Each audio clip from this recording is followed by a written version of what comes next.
బ్రాహ్మీ ముహూర్తే బుద్ధేత స్వస్థో రక్షార్థం ఆయుష అని చెప్తారు. వాడు ఆయుష్ను రక్షించుకుంటూ బాగా ఆరోగ్యంగా ఉండడానికి ఏం చేయాలంటే బ్రాహ్మీ ముహూర్తంలో వాడు నిద్ర నుంచి లేవాలి. అంటే బ్రాహ్మీ ముహూర్తం అంటే పొద్దున్న 9 గంటలకు కాదు, సూర్యోదయానికి ముందు 2 గంటల ముందు అనమాట. వాడు ఏమన్నా అంటే నేను అందరినీ లేవమని లేదు, ఈ ఆయుష్ రక్షించుకుందాం అనుకున్నటువంటి వాడికి లేవాలని చెప్పే కానీ అందరినీ లేవమని చెప్పలేదు అన్నాడు.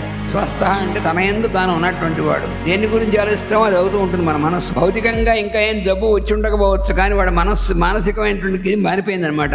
మనస్సు వాడి దగ్గర లేదంటే అర్థం ఆవిడ స్వస్థుడు కాదు. రోజు ఎవరైతే సూర్యోదయాత్ పూర్వమే లేచి సిద్ధమై ఉంటారో, రాత్రి 10 తర్వాత పడుకుంటారో, రోజుట పరమాత్మ యొక్క అనుగ్రహం అనేటువంటి శక్తి ఒకటి భూమి మీదకి ప్రసరిస్తూ ఉంటుంది అందరి మీద. ఆ శక్తి మనం స్వీకరించగలగాలంటే ఈ 2 చేసిన వాళ్ళలోకి వస్తుంది అని చెప్పారు.